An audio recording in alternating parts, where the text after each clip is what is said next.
is Circa tonight, week 15 edition. Matt Brown and Steven Andress. We are brought to you by SharpStack. Welcome to everybody on 104.1, 930 AM, WKCT in Bowling Green, Kentucky. Those of you on 4for4 Live over on YouTube and 4for4 Football over on Twitter. We have a game, Steven, Thursday night as we count everybody down here that I had circled thinking it was going to be a very meaningful game, but that was because I thought Atlanta was going to be in the hunt. I thought that this was going to be a game maybe that was going to determine what was going to happen there in the NFC South. Instead, it's a very important game for one team, not necessarily for the other, as their quarterback is done for the season. Their best receiver is out for this game, and they're really just playing for draft positioning right now. We're out to 5.5 in favor of Tampa Bay at home. 43.5 is our total. Baker Mayfield struggled here over the last month or so of the season, but does get reinforcements as he gets McMillan and Evans back tonight at the wide receiver position. So again, vitally important game for Tampa Bay, maybe not so much there for Atlanta. And you can see since the time you've had a chance to make the graphic, we've moved a point on this thing. Yeah, absolutely. Great to be back with you, Matt, here from Circa Sports Kentucky, just down the road from WKCT in Bowling Green. If you are in the area, just 45 minutes from Nashville, come join me. Come watch these Thursday night games with me. But yeah, absolutely. I haven't been able to keep up with the line movement in this one pregame from when it was 4.5 up to 5.5, and then it actually had a little bit of buyback, and then we're right back. So we've had a ping pong going here between 4.5 and 5.5 over the past hour. I'm going to just tell you straight up, Matt, I don't have much in terms of confidence for side or total in this one tonight. I'm going to get creative, share a couple of bets I've made in this one, but with the spread and the total, there's just a lot of unknowns here for me. There's just a lot of moving parts here. It is great news for the Bucs that two of their wide receivers are coming back from long-term injuries, Mike Evans and Jalen McMillan. But from what we saw from a couple of other weapons that they had come back in recent weeks, and Chris Godwin and their running back Bucky Irving, they're likely to be on pitch counts. They're likely to play far less than 50% of the snaps. So I don't know what that actually means for this offense and how potent they'll be tonight against a Falcons pass rush. That's one of the 6 best in the league at generating pressure. So I think there's a lot of unknowns here. I still have confidence in the Bucs long term, but time's running out here for them to put it all together.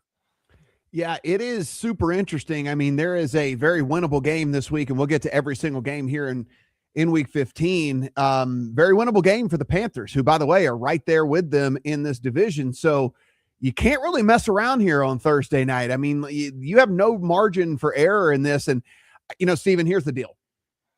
I know you and I are not doctors, never been to a single second of medical school, but I think that both of us can look at Baker Mayfield and realize he's one of the toughest dudes in the league. He is playing through what seems to me to be multiple different injuries. And the problem is with that is sometimes you can be too tough for your own good. And I think it's actually really hindered his performance. And he's never going to sit it out if he doesn't really have to. But boy, his performance has really suffered since about, 5 weeks ago, whenever he first got nicked up and started showing up on injury reports.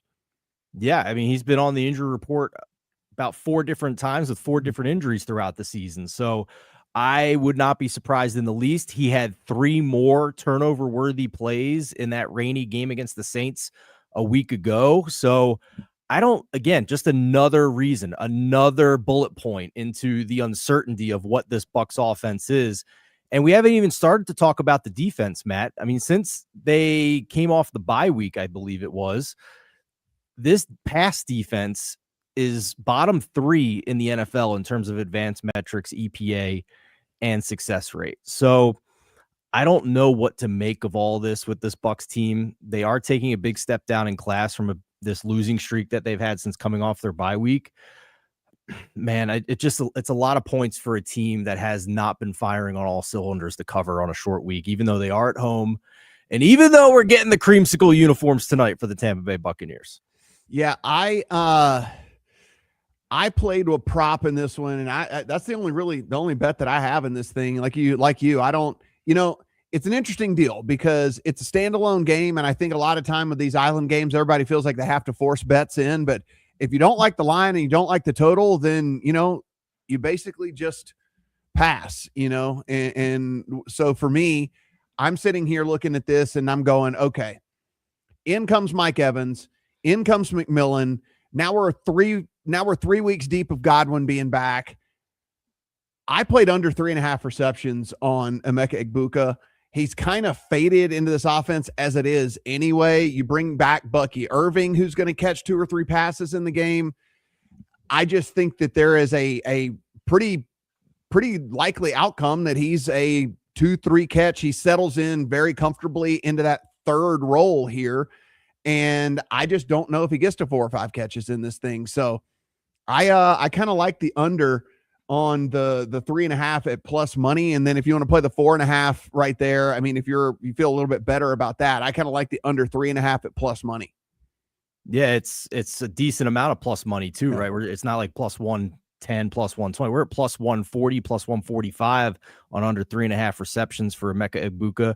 Yeah, I mean, with all these receivers now assembled again, including one that was not even in the mix to start the year, but was a productive player last year before the neck injury, and Jalen McMillan. I mean, this could look like the Packers, where we don't know any given week of who's going to get fed here. So it's certainly a good look there. I like the concept of just chasing some tail outcomes here, right? Mm-hmm. Whether it is a guy going way under what he's done a lot of weeks in this wide receiver core, or if you think that it's going to free somebody up, then go tail outcome the complete opposite direction. Maybe there's some theory that Emeka Egbuka was getting too much of primary coverage with all these other wide receivers out, and that's why he was pretty productive to start the year, because defenses weren't able to roll coverage over to him. So I actually went the opposite direction of you with Egbuka, Matt, looking long-term at this. And listen, it's a long shot. I'm not saying it's a lock. I'm not saying it's definitely going to win, but I'm looking at the offensive rookie of the year market here. And what stands out to me is that you have the 3 guys at the top of the board. 2 of them are receivers. The favorite right now is the Panthers wide receiver, Teteroa McMillan. He has 57 receptions, 826 yards, and 6 touchdowns. Minus 150 is the favorite. Egbuka, 54 catches, 806 yards, 6 touchdowns. He's 6-1. And the Bucs are going to be favored in these games against the Carolina Panthers coming up here when these 2 receivers go head to head. So I'm not sure why they are priced so widely apart, especially considering that over the past couple of games, it's just been Tet McMillan poaching a couple of touchdowns on very few targets. So I don't get that. And then the other guy at the top of the board here is a quarterback of a 2-11 team who already has a concussion this year, and Jackson Dart. So I'm not interested in him at a price that's shorter than Emeka Egbuka. So listen, I get your angle. The handicap makes sense, but I also don't need Egbuka to play well this week to also still be able to cash this future for offensive rookie of the year. He's been the Tet price for a lot of this year, and he's still getting 8 to 9 targets a game to this point. So I think this is a buy low here with still a month to go in the season in a very wide open race where I don't think any of these guys should be minus as a favorite right now. Yeah, no, I get it. And I understand why Tet McMillan is the favorite. I do understand that. And I probably differ from you just a little bit. Like, I think they'd love to give it to a quarterback. I think if Jackson Dart finishes out the season playing like he was playing there for that stretch before he got hurt, I think that he's probably going to be right there in the mix or something. But again, we're playing prices, right? So, right. I mean, that's the thing. Honestly, I think you can find a 650 out there on Egbuka right now, if I'm not mistaken. So 6.5 to 1 on Egbuka, certainly. Does he win it 1 out of 5 times? Sure.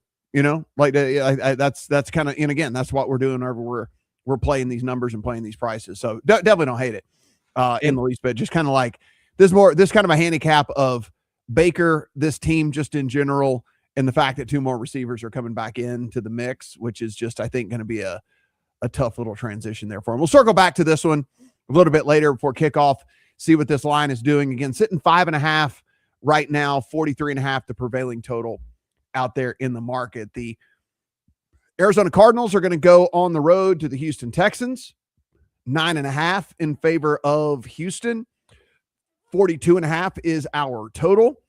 Steven, boy, tale of 2 halves certainly for this Houston team, as they came in, looked just absolutely atrocious at the beginning of the season. And this is a really big tip of the cap to the coaching staff. They took that bye week. You could tell that bye week was at the exact right time for this team.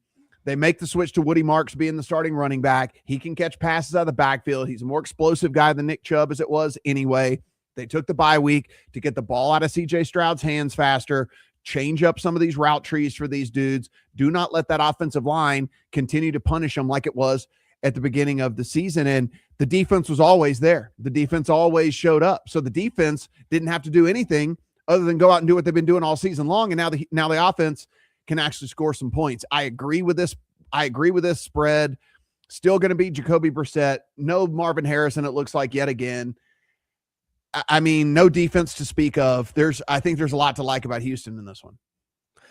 Agreed. Even though it's a big spread, it would be Texans or pass for me. I have not bet the game at this juncture, but this is just a mash unit for the Cardinals. Most of their offensive line is also out. That's a big unit that you hadn't mentioned. You mentioned Marvin Harrison, you mentioned the defense, but yeah, I mean, the protection's starting to break down for Jacoby Brissett. He's starting to take more sacks, have some more turnover-worthy plays, and now he has to face one of the elite units in the NFL in this Texans defense. So I don't have much more to add. I'll just say that I still think the Texans are live to win this division. Their schedule's pretty favorable the rest of the way. So if you're looking at bigger outcomes for the Texans, I think that's a look as well. And if we look at the playoff picture, I mean, even if they don't win the division, they're in a pretty good spot here to at least get a wild card now with the head-to-head over the Chiefs. And also they're the 7 seed right now, the Texans, as we head into week 15. The 8 seed is the Colts, who don't have a quarterback anymore.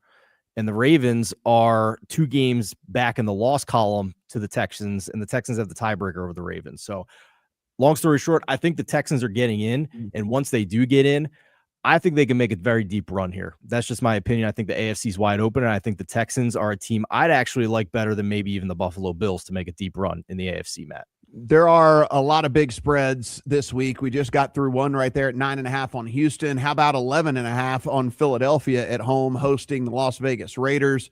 This is 38.5 to 39 as our total here in this one. Steven, it looks like they're going to have to go with Kenny Pickett in Vegas for Vegas in this one over in Philly.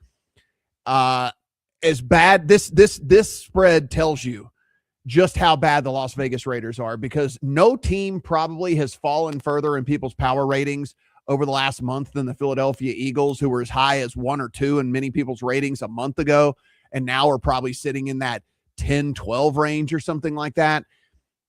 But Vegas is an 11.5 point dog over that team, because they are, I mean, Steve, I don't know where they're at with you. They're 31st. I mean, they're literally only ahead of the Titans for me right now. That is how bad I view this team and how terrible everything is. I think the coaching staff is horrific. I think everything about this team is heading in the wrong direction. And what a fantastic, if you were I know you are an Eagles fan.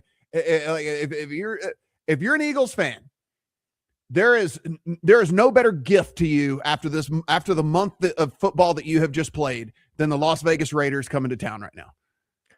I have to politely remind you that although I am from Philadelphia. Oh, that's right. You're a 49ers fan. Yeah. I had bad parenting and was not raised as an Eagles fan, as we like to say in Philadelphia, bad parenting.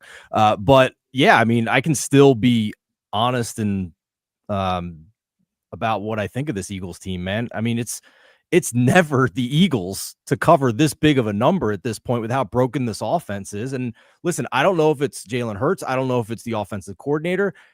The truth is it's somewhere in the middle, right? It's some combination of both that has them looking this poor. Maybe Kenny Pickett gives them a spark. There's certainly been a little bit of market support on that from open. This was 12.5 at open, so we're down to 11. So there's at least been a little bit of interest in the Raiders to this point in the week.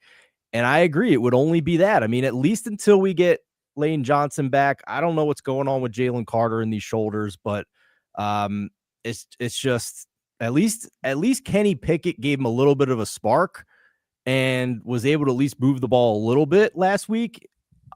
Partial game, can't really write a lot into that, but it's never the Eagles at this big of a favorite. I'm sorry, I can't do it. Yeah, it's tough to pull the trigger on it I actually think I would go the opposite. If I'm not going to bet the game, I think I would lay it before I would take it. I think I think the Raiders are horrific. I mean, I think that there's every single thing that can be wrong with a team is wrong with them, and that's all the way down to the head coach who doesn't seem to really know modern day football anymore. With all he knows that, the spread though, Matt, he knows the spread. Yes, yeah, we do know that. This past week was certainly evidence of that. I do know this. The defense is terrible. The only player that's any good is Max Crosby, and A.J. Brown continues to get fed the ball, even though he drops half the targets thrown his way. 63.5 is the market low on his receiving yards in this one. Philly is not afforded the opportunity to take their foot off the gas in this game. They've got to figure out what's wrong with this offense. And so I have a feeling they are playing reps until the very end of this thing. Like, I cannot imagine we see, good. It's good, guys. Let's get on the sideline or whatever after everything that they've been doing. And so 63.5 for me is a bettable number on AJ Brown. Put it in the account. And I was like, I actually think it's kind of a gift. I mean, they're, like I said, they do not have the luxury of sitting starters. They have to figure out immediately what is wrong with this offense and how they can try and make it better. I think he ends up with 9-10 targets in this game. And if he gets 9 or 10 targets, he is easily getting to 64 receiving yards. And so over 63.5 is a really, really strong play in my opinion. Good look by you. For me personally, I don't want to waste another breath talking about this game because even if the Eagles look great, I can't take anything away from it because it's against the Raiders. Yeah, no, it is. It's the truth. They're one of the, like I said, second worst team in the NFL according to my power ratings. How about the third worst team in the NFL? Let's talk about the Jets. They're the third worst team in the NFL in my power ratings. So let's get to another giant spread this week. 13.5 in favor of Jacksonville over the New York Football Jets. 41.5 to 42, the total out there in the market. The Jets are not going to be with the services, it looks like anyway, of Tyrod Taylor or Justin Fields. And they signed Adrian Martinez to the practice squad, and then Brady Cook is also out there for them. So good luck against this Jacksonville defense that I'm not going to allow anybody any more oxygen to say that this is, look at their schedule. This team the defense has shown up every single week, and you can't deny it. We're at week 15. There's no more of this like, oh, but look at this. No, if you show up for 14 straight weeks, then you're a good defense, period. That's all there's. I don't care who is out in front of you. It's just is what it is. So really, I mean, how do the Jets even score in this? Whatever the team total is, let's see, do the math real quick. What, 14.5-ish, something like that? I mean, like there's no way they're scoring 15.5, 14.5. Yeah, 14.5. I think there's no way they're scoring 15 points. There's just zero chance they're scoring 15 points. So that's the play. Under Jets team total. Bam, we just made a bet. There it is. I wanted to dig in the Jags a little bit more because I wasn't sure if it was just playing bad teams or if something has changed under the hood a little bit, because the first half of the year, you and I rightfully were talking about how bad Trevor Lawrence was performing. But there's been a lot of talk and a lot of interviews from beat reporters and Liam Cohen answering these questions about if he's changed anything since the bye week of trying to help out Trevor Lawrence. And the advanced metrics support that. Since week 9, so basically after their bye week, Trevor Lawrence has gone from the basement in terms of EPA plus CPOE composite among all quarterbacks, like that very bottom tier with the worst quarterbacks we've seen this year, to about league average. And his success rate, so down-to-down success. On first downs, is he getting at least 50% of the yards required for a first down? On second down, is he getting at least 75%? On third and fourth down, is he getting a first down? By that metric, he is top 4 among all quarterbacks since the Jags bye week. Only Matthew Stafford, Sam Darnold, and Josh Allen have been better. And you combine that with the Jaguars defense in that same span, who is 6th and 7th in defense by EPA and success rate, and a Jets D in that span that is 28th and 20th by the same metrics. Yeah, I laid it with the Jags this week, man. Like, I took it at opening at 11.5. I think it was 12.5 actually. So we're at 13.5 now. I think anything under 2 touchdowns is good here. I do another show with a Missouri alum who is in utter shock that Brady Cook is starting games in the NFL. That's how he was in college. So I think we're basically making the same bet, because if the Jets score more than 15 points, then Jacksonville's probably not covering. So it's kind of like we're probably like making the same bet, really. Yeah, and long term, Matt, I'm starting to wonder, like, if the Jags don't win this division and they're a road dog that first week of the playoffs against the Denver or against the New England or against the Houston, might be starting to get interested big picture in the Jags here, at least to cover as a dog in that wild card weekend. So I think it's arrow up for them, rightfully so, to this point from what we've seen since the bye week. One of the things that I like about Jacksonville too, just from an offensive perspective, and Liam Cohen coming in and doing what he's done, is like, so they're not a predictable offense. So like they're under center or in the shotgun about the same exact amount of times, or so they're not a team that just lines up in the shotgun or the pistol every single time. Like Trevor Lawrence is under center. Let me get you the exact number. He's under center 48% of the time. He's in shotgun 49% of the time, and he's in pistol the other 2%. So it's like this is a team that gives you different looks. The other thing about this as well, it shouldn't be like just like swept under the rug. They traded for Jacoby Myers, who is a legitimate real wide receiver in this league. They get Brenton Strange back from IR, who is a legitimate real tight end in this league. And then Liam Cohen, by the way, is a rookie head coach. And so, I think he's probably good. And so every week he probably was getting better. And so here we are in week 14, and we're looking at this team completely different than we did at the beginning. And it's like, well, all of this kind of starts to make sense, right? And so I don't know, man. I've always been a little bit higher on Jacksonville this season, I think, than a lot of people have. And this is not a victory lap of any sort. I just do believe that they're legitimately a top 12 team in the NFL right now, with, I don't know, if Brian Thomas can figure something out over the last 3 weeks of the season and get even remotely close to what he was last year, pair him up with Jacoby Myers, and like I said, Brenton Strange back off of IR, yada, yada, yada. I mean, like, dare I say top 8 potential, top 7 or 8 potential in the league. I mean, no one else is consistent. They've at least been somewhat consistent. Yeah. And a lot of Brian Thomas's lack of production the first half of the year was drops. He was among the league leaders in drops. So if he cleans that up, that's an easy arrow up for Brian Thomas.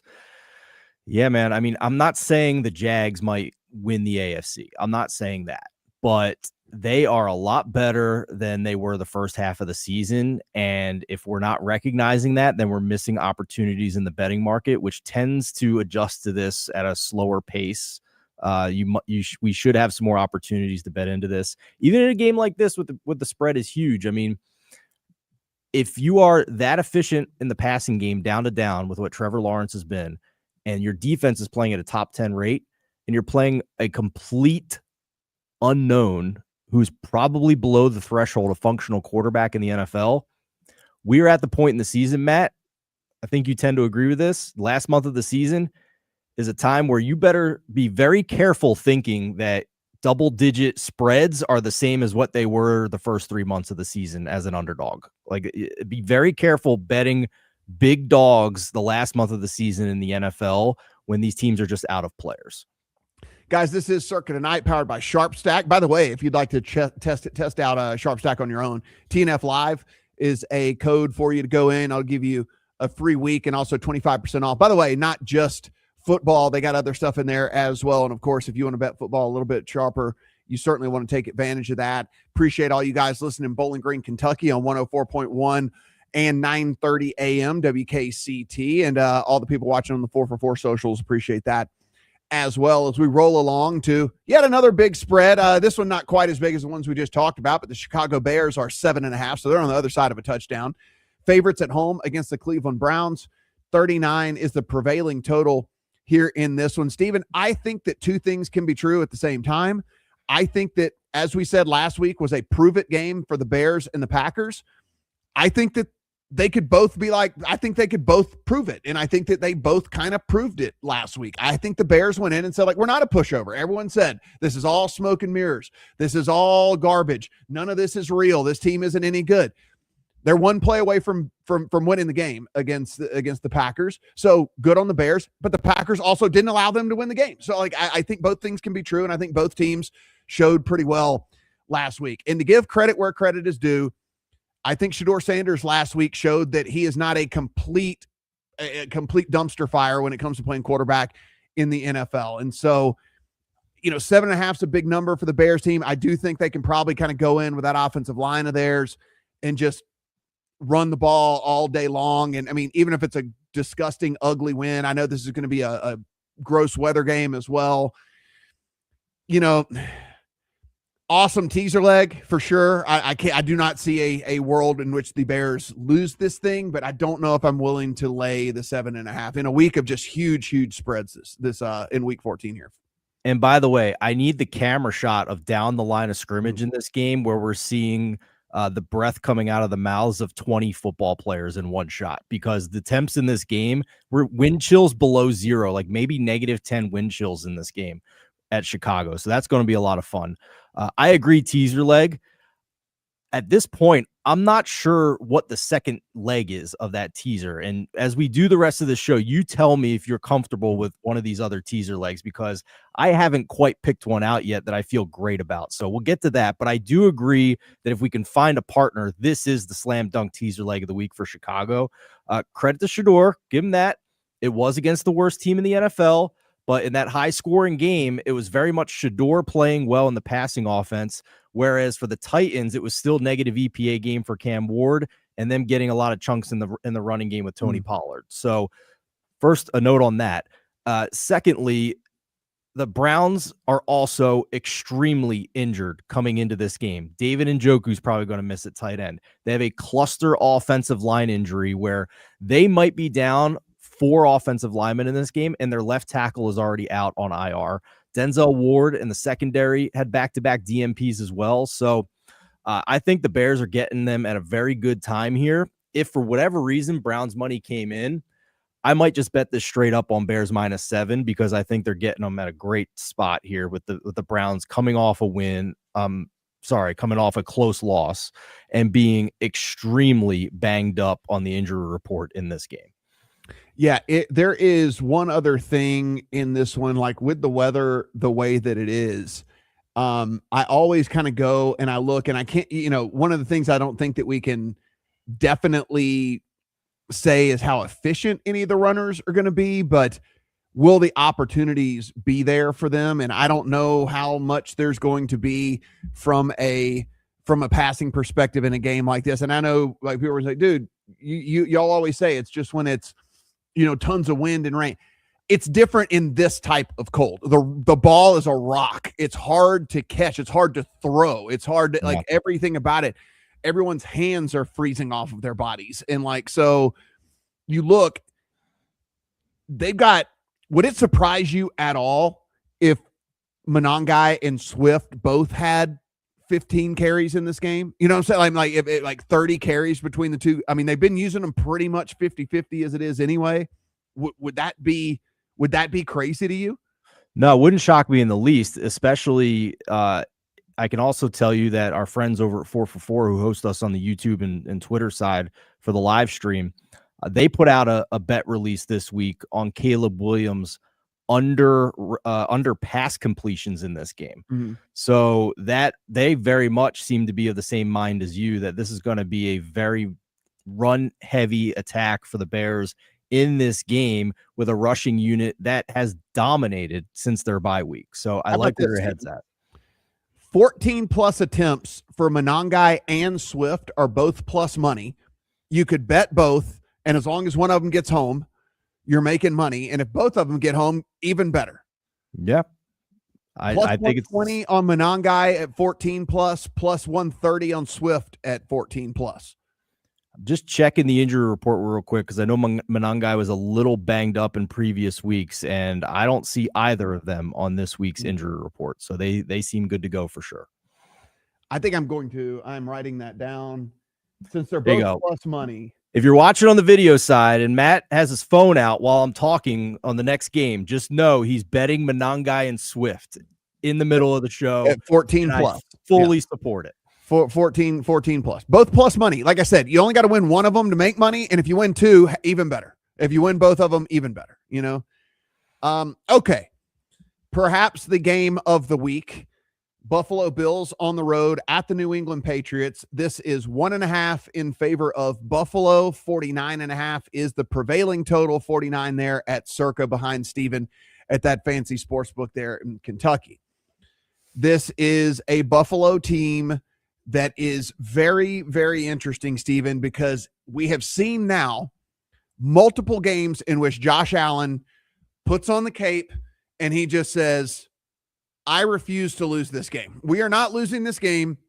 I refuse to lose this game. And he just goes and does superhuman, superhero type Josh Allen things or whatever.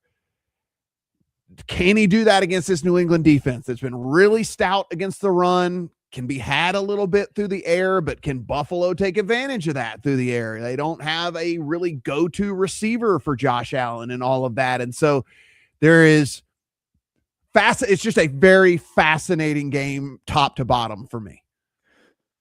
With that being said, I don't think the Patriots should be an underdog in this game. Maybe it doesn't matter. Listen to this. Yeah, I think the Patriots should be favored in this game. And maybe it's just meaningless numbers because it would barely be on the other side of 0, and we're never getting to 3 for either team in this game. But how many weeks do the Bills have to show a suspect defense for the market to adjust with what's going on in this team? And I will concede that the Patriots have not played a great schedule this year. I will concede that they are missing one of their offensive linemen in left tackle, Will Campbell. And I will also concede that they're missing one of their better run stuffers on the defensive line in Milton Williams. But the Bills over and over again this season have been highly questionable on defense, including in the first meeting between these two teams, only the 5th game of the season for Drake May, where he put up 6 yards per play and beat this team 23-20. Now, Bills had some bad turnover luck in that game. They lost the fumble battle. There's another interception as well. They're -2 in the turnover margin in that game. But since then, they laid an egg at Atlanta. They laid an egg at Miami. They looked awful and could not protect at Houston. And if we're being honest about last week, Matt, we can call Josh Allen a Superman all we want. They should have lost that game. They should have lost to Cincinnati last week, if not for a borderline miraculous play by the Buffalo defense in intercepting Joe Burrow at the line of scrimmage and running that all the way back, and then him basically throwing in another interception immediately after that. The game completely flipped on its head about halfway through the 4th quarter. That, to me, was not a predictive outcome for the Buffalo Bills moving forward. So I think Drake May is legit. I think he showed it over and over again this year. The only question I have for you, Matt, is which is the better bet? The Patriots, if you can get plus money on the money line, or is this just a game where both offenses are going to be so efficient that this total should not begin with a 4, and we're getting a good bet on over 49 or over 49.5? Well, our issue in this obviously comes down to what style of play is going to rule the day for these teams, right? Because again, it's going to be freezing cold there. It's going to, not huge winds, but 10-mile-an-hour winds, which is going to make it feel less than freezing, with that. Not that that's going to affect Buffalo. Obviously, they play in all that, but it can affect just what style of play that you go about trying to play and whatever. And so that's my hesitancy here on this one, Steven, is just like, if both teams are a little bit more run heavy than usual, it's probably about right. If they're pass happy, it's probably a tad low. If they, if there's some other factors in here, maybe it's a little high. I think that there's a world that exists that there's a range of outcomes. I think everything from a 38-point outcome to a 58-point outcome. And with that, then that probably means I should pass on the total. It's a fair point, especially as we discussed this on Thursday afternoon with so much time between now and kickoff. Last month of the season in the playoffs, when it comes to Buffalo home games, you're better off just waiting to see if the weather's going to change. With that lake effect situation with Buffalo, I mean, there have been weeks where it looks clear and it totally changes by kickoff. And let's use last week as an example. Very snowy game, cold, obviously, but not much wind. That actually sets up really good for a lot of points because the defense can't get its traction. The offense can still pass the ball. And that's what we saw. There's a lot of points in that game. This week looks a little different. Not as much snow, below freezing, and a little bit of wind, like maybe 10 miles per hour and obviously gusting higher than that. That sets up more for an unders, but we don't know if that's actually going to be the forecast until Sunday rolls around. So I think you make a good point about range of outcomes with Buffalo home games at this point in the year. That being said, this one is in New England, but all that is still oh my goodness. All that is still valid. I promise I did not hit the bar here at Circa Sportsbook Kentucky. Just a total brain fart on my point. But yes, it's fine. Foxborough and yes, all right. It's fine. It's fine. It's still cold in New England, all right? It's still cold. It doesn't really matter. So it's still cold in New England. It doesn't really matter. Okay. You talk about a dance partner. You're wondering about a teaser leg. Maybe I can interest you one here. Baltimore's on the road at Cincinnati as 2.5-point favorites. Might even go to 3. It is juiced. 51.5 is the total.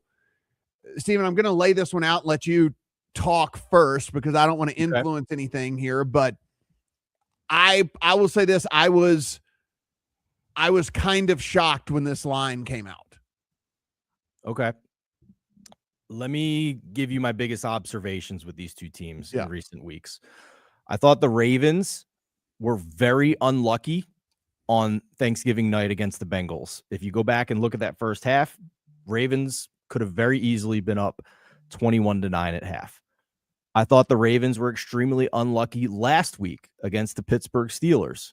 The league has even acknowledged that some stuff was called incorrectly in that game. I also think the Bengals had horrible luck, and the under had horrible luck in that Buffalo game last week, as we just discussed last game. So I think you have two teams that should see some positive regression in some form. But I don't have a strong opinion on this one. I just wanted to note that if you have a strong opinion, I want to hear it. I think the Ravens are pretty much a fraud is kind of how I look. Is kind of how I look at this team. And the reason that I say that is because and this is not the fault of Lamar Jackson. It's just he's injured. He's hurt. And and it is very clear and obvious that he is hurt. And so since he is so obviously hurt, then we're in a real bind here trying to handicap this squad because you look the thing that makes Lamar, Steven, and I don't have to tell you this, you already know this, but I mean, for the people listening, is the threat of the run and the threat of the designed run and the threat of the RPO and all the different things like that makes his complete skill set almost indefensible. But when he does not have that burst and he does not have the willingness to run and he only is kind of running right now out of necessity and things like that, it changes this entire offense, which is why Derrick Henry has been bottled up. I know he had a lot of yards, but he broke a huge run and all that. But like, again, on a down-to-down basis, like Derrick Henry has been almost ineffective for the last 2 months of the season and all that because he also needs Lamar to be Lamar for him to find success as well. And so I understand that Cincinnati's defense is bad, but I don't know if the Ravens offense is any good. And so that's like the big thing here for me. I mean, is it possible for them to win at margin against a Joe Burrow-led team that still has Jamar Chase out there? I understand we might be without T. Higgins in this thing, but like, I don't know, man. I do kind of question it. I thought that this, I mean, my numbers have this at Pick'em. So the fact that this is kind of saying that it's more like 4, if we're given 1.5 for home field advantage in favor of Buffalo, just seems a little lopsided to me. Yeah, if it was 4 and a neutral, I think I'd auto bet Cincinnati. I think it's a fair point there. And you mentioned Lamar. I think we also should talk about the Ravens defense because since they came off their bye week in week 7, they got a little healthier, but they've never had the horses on the defensive line. They suffered too many season-ending injuries, and they traded Odafe Oweh to the Chargers. So There was that 5-game winning streak where we thought maybe the Ravens defense was fixed, but that stretch of opponents was Caleb Williams, Tua, JJ McCarthy, whoever started for the Browns that week, and the New York Jets in week 12, who I think was Tyrod Taylor. Yeah, it was a Tyrod Taylor game. So maybe we were still overrating the Ravens defense coming back and getting healthier because of the quarterbacks they got to face in that stretch.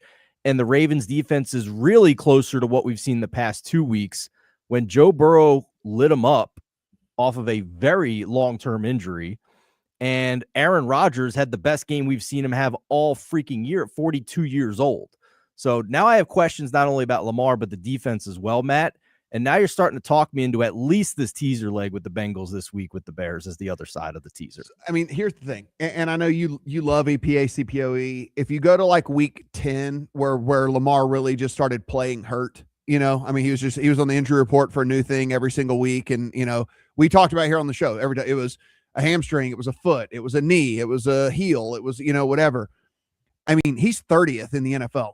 And no, he's 27th in the NFL in EPA CPOE composite. He's ahead. I put in, as far as qualifiers, that you've had to play at least 75 plays. So there's 34 qualifiers. Obviously, there's only 32 teams in the NFL, but like he is only ahead of JJ McCarthy, Shedeur Sanders. We talked about how bad Baker has been over the last month. Baker, Kirk Cousins, or whatever. Like, I mean, this is real, dude. You know, I mean, like, this is real. Like he's been terrible. And I it's hard for us to, I think, admit that because we have this memory of what Lamar Jackson is. And like, the thing is, I think he probably is still that player. He's just not that player in his current state of health. Right. I mean, he could easily come back next year and win MVP, yeah. But it's just his lower body is not what it needs to be. So yeah, I think you've talked me into the teaser leg here. I got to think more. If I might just wait to see if there's any Raven support, because we just get a 3 on this game. I'll just bet the Bengals +3 because you make very great points on this game. Chargers are on the road at the Kansas City Chiefs. They are 5.5-point favorites. The Chiefs are at home. 41.5 is our total. Steven, I can tell you right now, I am holding out for a 6. We might get it. It's starting to get juiced on this 5.5. The Chiefs, unfortunately, are not 6 points better than any team with a pulse right now. I mean, we're coming off. I know we have these fond memories of Patrick Mahomes and Travis Kelce and Andy Reid is like, you know, and they get together and they draw the plays in the dirt and whatever. And like, that's all fine and dandy. It's not happening on the field this year. It's just not. The offensive line is a mess. The defense is not very good. I would take 6 points with a whole lot of teams against Kansas City, and I certainly would take 6 points with the team that's quarterbacked by Justin Herbert. There's somebody or maybe a couple of people or groups in the betting market that keep martingaling the Chiefs and moving Chiefs lines out every week. Last week was another example of it. We bet the Texans, and we were the dead right side in that game. It's happening again this week. This line opened 4.5 for the Chiefs. We're out to 5.5. I agree with you. If it touches 6, it's an auto click. Full transparency, I have the worst of the number right now. I have Chargers +4.5. Yeah. I feel fine about it. Yeah. I mean, the Chiefs cannot be priced like this anymore. Like, this is still pricing the Chiefs, in my opinion, around a top 5 team in the NFL. For this game, just like last week, they have huge offensive line concerns. They're going to be missing at least 3/5 of their starting offensive line, which was already bad to begin with. I certainly understand Justin Herbert was running for his life last week, but this is a Chiefs defense that has struggled as well, and they might be down their second best defensive player if Chris Jones is the best. And by the way, they get no pressure. This defense, like, they have nobody that generates pressure at all. And if we don't know this for sure yet, but if Trent McDuffie misses among the starting cornerbacks for the Chiefs, it makes it an even taller task for this unit.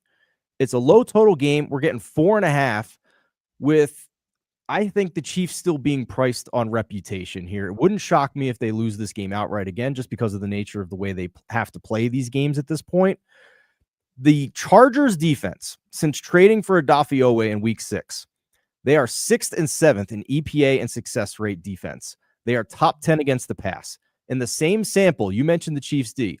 In that same sample, the Chiefs D is 17th in EPA and below average against the pass by EPA and success rate. So I do not put the Chiefs defense anywhere near the tier that the Eagles defense was that gave Justin Herbert issues last week playing with a hand and a half.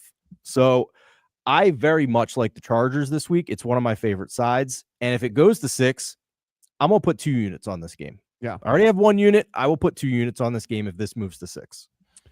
The Washington Commanders are on the road at the New York Football Giants. This is 2.5 in favor of the Giants. 46.5 is the prevailing total. 46 behind Steven there at Circa in Kentucky.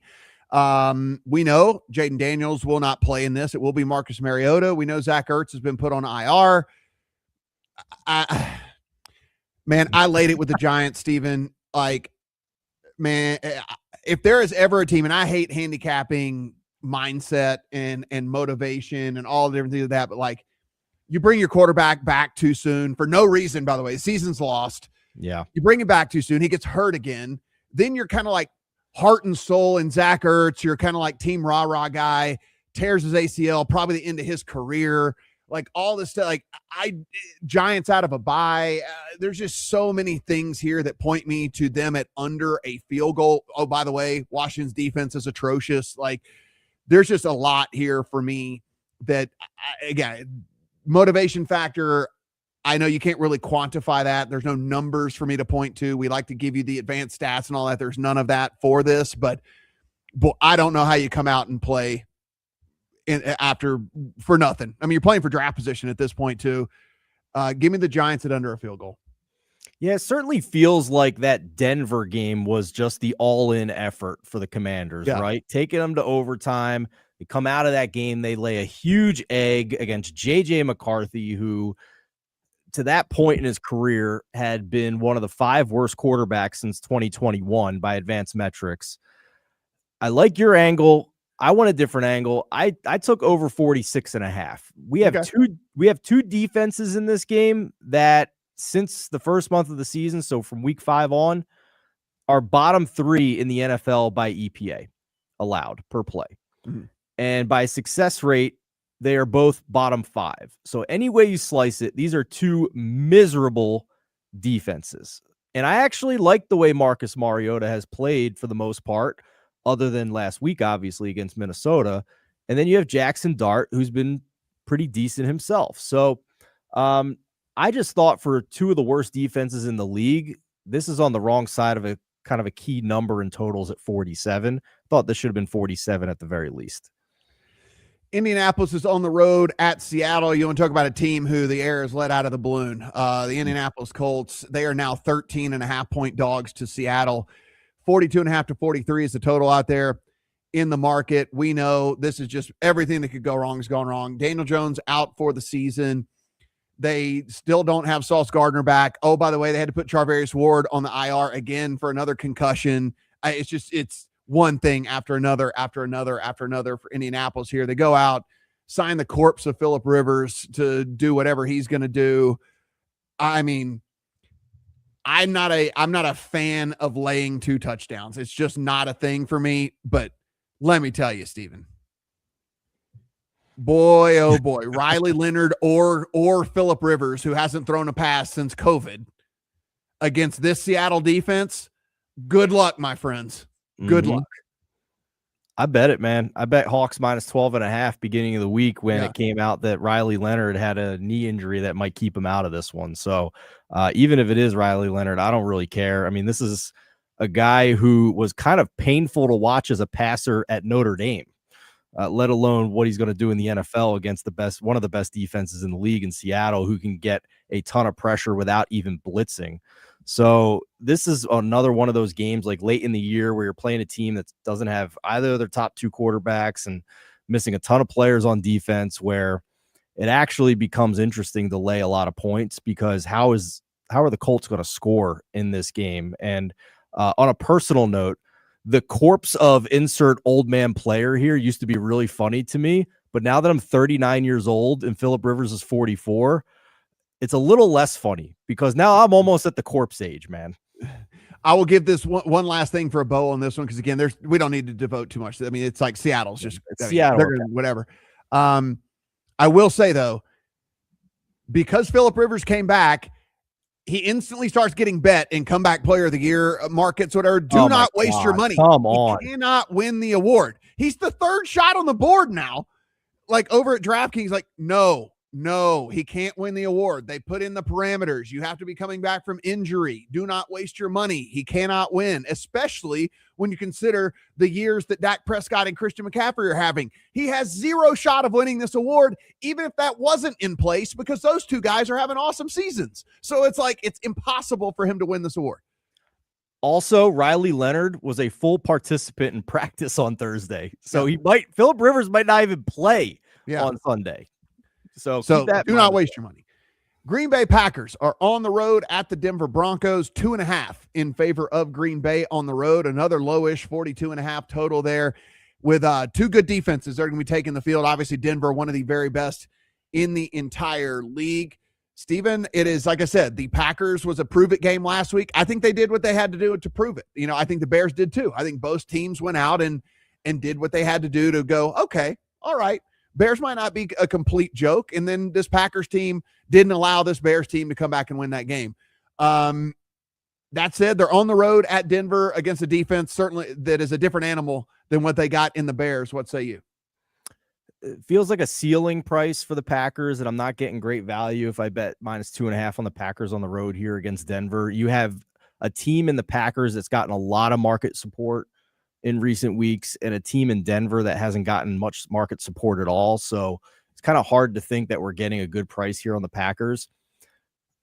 Do we tease the Broncos to 8.5? Is this another teaser leg with the Bears this week? So I don't know. This was where I was going with you. This is where I was going with you from another dance partner deal here is whether you like Denver's offense or not, they're not going to get shut out. And then we know for sure this defense is so incredibly good. They're probably not going to let a team beat you by margin either. So I think this has to be at least highly considered. I mean, getting up to 8.5 for Denver. I mean, again, remember this Green Bay team did not beat the Bears by 8.5, and it is a defense that is much, much lower than what you're getting in Denver. So again, just I think it should be at least within consideration as you're building stuff this week. Yeah, certainly in consideration. Haven't pulled the trigger yet for sure.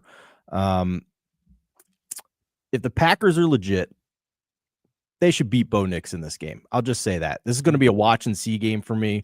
I think this game is going to go a long way for me determining kind of final opinions on who I think can be legitimate come playoff time. This is a playoff style game here for sure. Who knew that this would be basically a playoff game? Carolina Panthers and the New Orleans Saints. It's a playoff game for Carolina because Carolina wins this thing.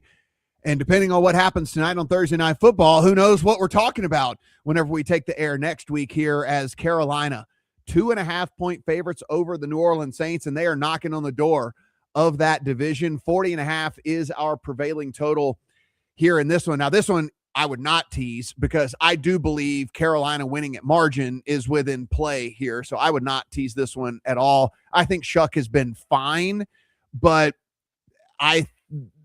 Carolina's just better. They're just a better team than the New Orleans Saints. And any way you slice it and dice it, this Saints team is just, you know, they are a bottom 5 NFL team. It's just kind of is what it is. So this is not one that I would consider teasing, Steven, because I do think that there is a world where Carolina wins, you know, whatever, 17-6 or something, you know, or whatever, like 20-10, like something, you know, some kind of like low scoring ish gross game like that, but it still covers a teaser leg.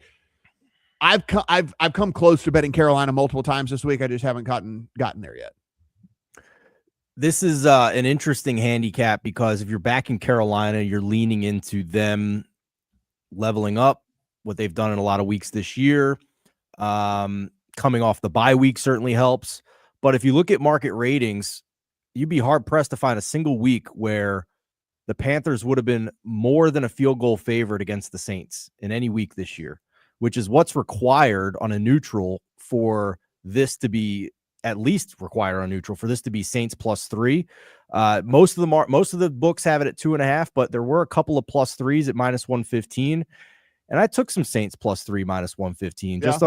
just betting a number. Really, I agree with you on the teaser leg because there's a wide range of outcomes here, and when you insert a teaser, well, now a teaser's a parlay, and you need 2 legs to come home. Yep. So I certainly get that, but at the key number of 3 straight up, even with a little extra juice at -115. I just think it's pretty expensive on Carolina. You get to this point in the season where you have some of these teams that are like quote unquote playing for something, and you're having to pay an expensive price on that. And I kind of like to go the other way in those situations and get a good price on the dog. Yeah, no, I don't listen. I don't blame you. And I think that there is a world that exists, where the Saints can keep this close. But like I said, I do believe the range of outcomes, which is why, in teasers, we just want to be pretty certain as to what we're doing, in these teasers and stuff. And like, I think there is a world where Shuck kind of has his rookie moment and throws a couple picks or, we see it with every rookie quarterback, right? I mean, like, they welcome to the NFL rookie type deal, and so any given week with a rookie, right? Yeah. They could just have a stinker. Yeah. So that's just kind of the deal for me. Also, by the way, we keep talking about EPA, CPOE. I mean, Bryce Young, y'all are going to hate to hear this. Bryce Young, since week 10, 12th in the NFL. I mean, again, top 12 quarterback. Like everyone hates hearing it, but like 12th in the NFL. It's just he's not a top 12 quarterback, but he's playing well enough, it seems. Well, yeah, I mean, yes, not overall, but you know what I'm saying. His play over the last month or so has definitely been there. Guys, y'all are gonna hang around with us. We have the bonus show. We'll talk Detroit, the Rams. We'll talk Tennessee, San Francisco, Minnesota, Dallas, and Miami and Pittsburgh over on 4 for 4. But let's circle back to the game that we're going to be kicking off here in just a little bit. And oh, by the way, here comes the support for the Tampa Bay Bucks. 6.5 now at Circa behind you. So we have gone up from 4.5 to 6.5. You made a graphic, I'm sure, 20 minutes before we came on air? Yeah, it was 4.5. So we are 2 points above that now. 6.5 on Tampa Bay at Circa. It is 6 at a lot of other books. There is still a couple 5.5s, but yes, 6.5 there at Circa. 43.5 is our total. I think a lot of people looked at this and, maybe this is just the public who tuned in. You and I obviously doing this show. We're not listening to the pregame show. Maybe they didn't know Mike Evans was back. Maybe they didn't know Jalen McMillan was back. Maybe they didn't know Bucky Irving's been back for 2 weeks. Who knows? I don't know what it is with these island games, but typically it's not the public that's moving the number at Circa. So, I mean, for this to get to 6.5, there is somebody who is either respected or a large dollar amount that has come in that has moved this thing out this far. Again, this is 2 full points since about 15 minutes before we came on air. Yeah, this is when you get this close to kickoff, this is the highest the limits have been all week, and that is especially at Circa at 100%. So this is a significant wager by at least one respected bettor, likely multiple, to move this to 6.5. Because before this, there was tug of war back and forth between Falcons support and Bucs support between 4.5 and 5.5, which are mostly dead numbers. But for us to get all the way to 6.5, that is a lot of Bucs support at this point. So very significant. Still no bet for me on side or total. I do want to mention one more prop bet I've made for this game. We'll pull up the SharpStack screen here. Go to rushing yards for Bijan Robinson in this one, the Falcons starting running back. And you can get under 74.5 for Bijan Robinson in this game. I bet that. The angle is simply that the Bucs defense is a pass funnel defense. This defense is top 5 in the NFL in stopping the run by advanced metrics, by EPA and success rate allowed. And since their bye week, they're 30th by EPA and success rate in terms of pass defense. So Bijan Robinson under 74.5 is the bet for me in this one tonight. Yeah, Steven, this is interesting. I don't know if this is everybody following suit with Circa or if this is just a move from a group across every book they can get down on. But my screen's lighting up like a Christmas tree as everybody moves to 6 here on this game. So it is somebody coming in and definitely putting down some money here on the Bucs and maybe even all in unison. Yeah, 100%. Huge respected money coming in here. on the Bucs. Guys, we appreciate you watching and listening along with us here. Appreciate the radio partner 1041, 930 AM WKCT. And, for Steve and I, Matt, good luck on your Thursday night football bets.